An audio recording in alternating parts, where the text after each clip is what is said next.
Assalamualaikum warahmatullahi wabarakatuh. Halo teman-teman. Di sini kami akan memaparkan atau menjelaskan terkait analisis putusan mengenai kepailitan dalam perjanjian sewa menyewa alat benda dengan studi kasus putusan nomor 26K PDT Sus Pailit _2016. Sebelumnya, perkenalkan, nama saya Dinda Silvia Febrianti dari HK19D. Perkenalkan, nama saya Anissa Putri Azra dari HK19D. Perkenalkan, nama saya Ulan Miranda Herliana dari HK19B. Perkenalkan, nama saya Inka Alpiani dari HK19D. Selanjutnya, pada materi pertama yaitu latar belakang hukum kepailitan.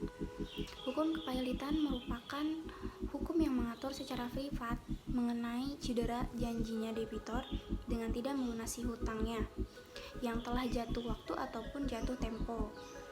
Salah satunya yaitu kepada kreditor.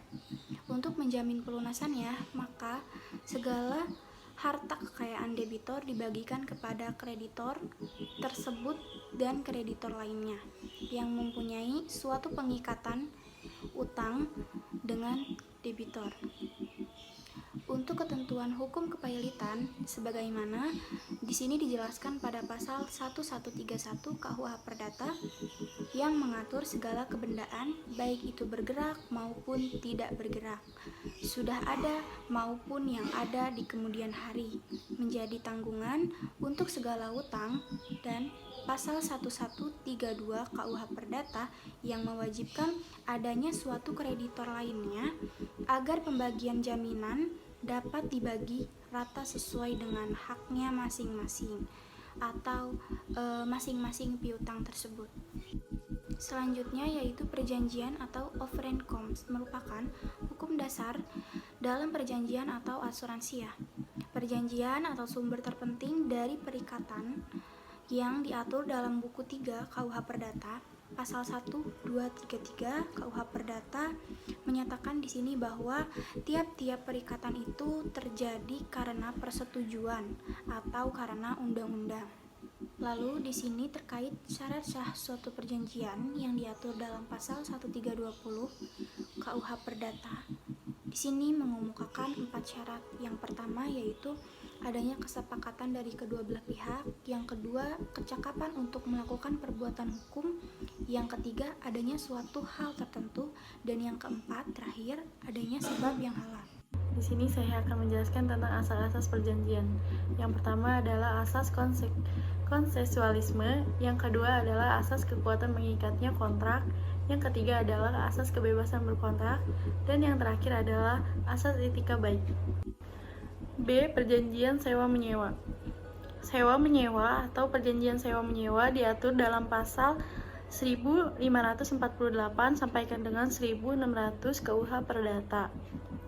Ketentuan yang mengatur tentang perjanjian sewa-menyewa terdapat dalam pasal 1548 KUH Perdata yang menyebutkan bahwa sewa-menyewa adalah suatu perjanjian dengan mana pihak satu mengikat dirinya untuk memberikan kepada pihak lainnya kenikmatan dari sesuatu barang selama suatu waktu tertentu dan dengan pembayaran suatu harga yang oleh pihak tersebut terakhir disanggupi pembayarannya. C. Kepailitan. Dalam hutang piutang, pihak yang meminjam uang disebut dengan kreditor dan pihak yang meminjam uang disebut dengan debitor. Apabila kreditor memiliki 2 atau lebih debitor dan kreditor yang mengalami kebangkrutan, maka dapat diajukan permohonan pailit. Pailit adalah istilah yang berasal dari bahasa Belanda berupa paileat dan dari bahasa Prancis yaitu pailit, yang berarti pemogokan atau kemacetan pembayaran. Di sini saya akan menjelaskan tentang posisi kasus yang diambil oleh kelompokan. Kasus ini tentang adanya hutang termohon pailit yang sudah jatuh tempo. Pemohon pailit 1 telah mengadakan transaksi sewa-menyewa alat berat dengan termohon pailit yang mana pemohon pailit 1 sebagai pemilik alat berat dan termohon pailit sebagai penyewa alat berat. Alat-alat berat yang disewakan oleh pemohon pailit 1 terhadap termohon pailit berupa alat bulldozer, ekskavator, motor grader, kompaktor bomak, motor grader JD, ekskavator cat, ekskavator PC. Alat tersebut telah dikirimkan oleh pemohon pilot 1 kepada termohon pilot yang sudah diterima dan telah dimanfaatkan oleh termohon pilot. Tidak hanya hutang kepada pemohon pilot 1, tetapi termohon pilot juga mempunyai hutang termohon terhadap kreditur lainnya, yaitu pemohon pilot 2. Pemohon pilot 2 ini adalah perusahaan yang bergerak di bidang rental alat berat dan penjualan suku cabang atau spare part. Dalam rentang waktu sejak bulan April 2011 sampai dengan Juni 2011, pemohon pilot 2 telah mengadakan transaksi jual beli spare part dengan termohon pilot sebanyak 4 kali, di mana termohon pilot ini memesan spare part kepada pemohon pilot 2 melalui purchase order sebagaimana yang tertera pada tanda terima faktur tagihan, dan oleh klien, barang-barang tersebut telah dikirimkan dan diterima dengan baik. Selanjutnya ada inti pertimbangan hukum putusan Pengadilan Niaga Surabaya. Inti dari pertimbangan hukum sangat cukup jelas dengan alasan bagai majelis hakim untuk menyatakan bahwa permohonan pilot yang diajukan oleh pemohon telah memenuhi syarat formil yang ditemukan undang-undang. Setelah itu, pertimbangan mengenai syarat material permohonan pilot yang diajukan oleh pemohon bahwa guna menguatkan dalil permohonannya, pemohon telah mengajukan banyak bukti. Dengan itu, pemohon pilot dalam permohonan ini pada pokoknya menyatakan bahwa termohon pilot mempunyai utang yang telah jatuh waktu dan dapat ditagih kepada pemohon pilot, serta termohon pilot mempunyai lebih dari satu kreditor. Amar putusan Pengadilan Niaga Surabaya.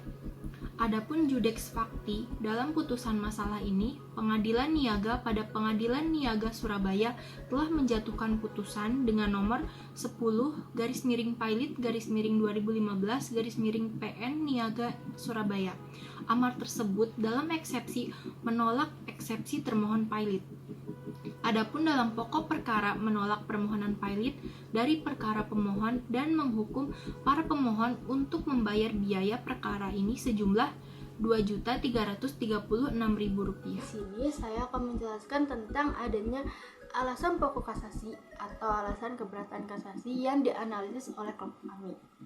Alasan pokok kasasinya ini, penyelesaian suatu perkara hukum dalam tingkat kasasi dilakukan oleh Mahkamah Agung dengan adanya pertimbangan-pertimbangan hukum yang tidak jauh dari ketentuan hukum yang berlaku terhadap suatu perkara hukum yang ditangani.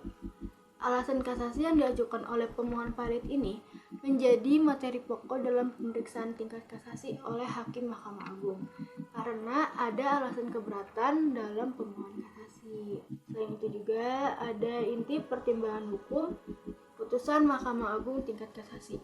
Hal yang menjadi inti dalam pertimbangan hukum dalam perkara ini tidak bertentangan dengan hukum dan atau undang-undang, sehingga permohonan kasasi yang diajukan oleh para pemohon kasasi dinyatakan tidak diterima atau ditolak.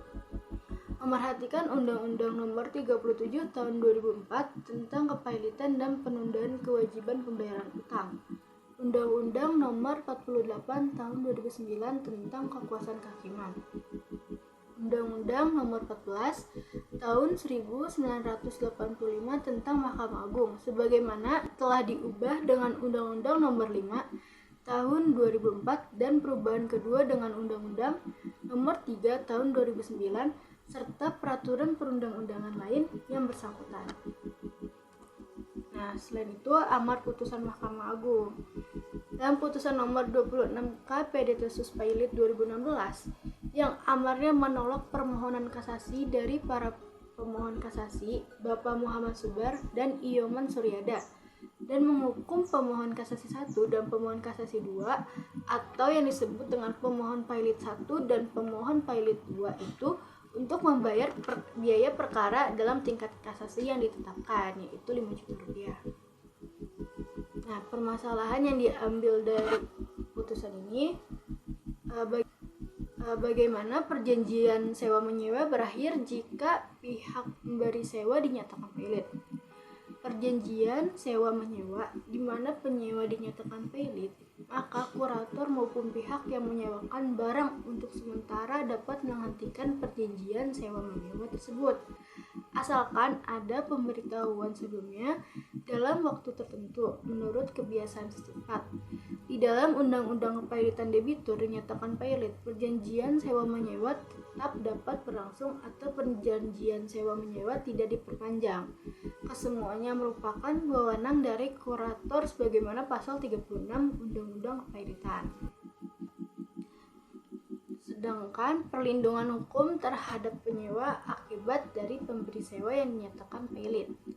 Dengan adanya pemberesan kurator, memutuskan cara pemberesan harta pailit, itu perlindungan hukum dalam penyewa, dengan selalu memerhatikan nilai terbaik pada waktu pemberesan. Pemberesan dapat dilakukan sebagai satu atau lebih kesatuan usaha atau atas masing-masing harta pailit.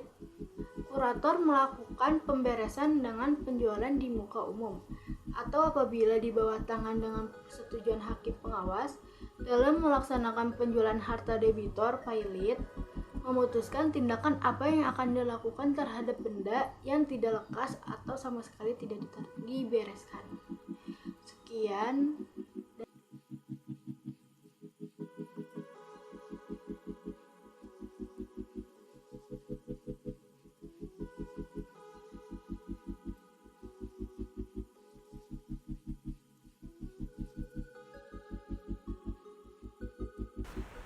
Cukup sekian materi yang dapat kami paparkan.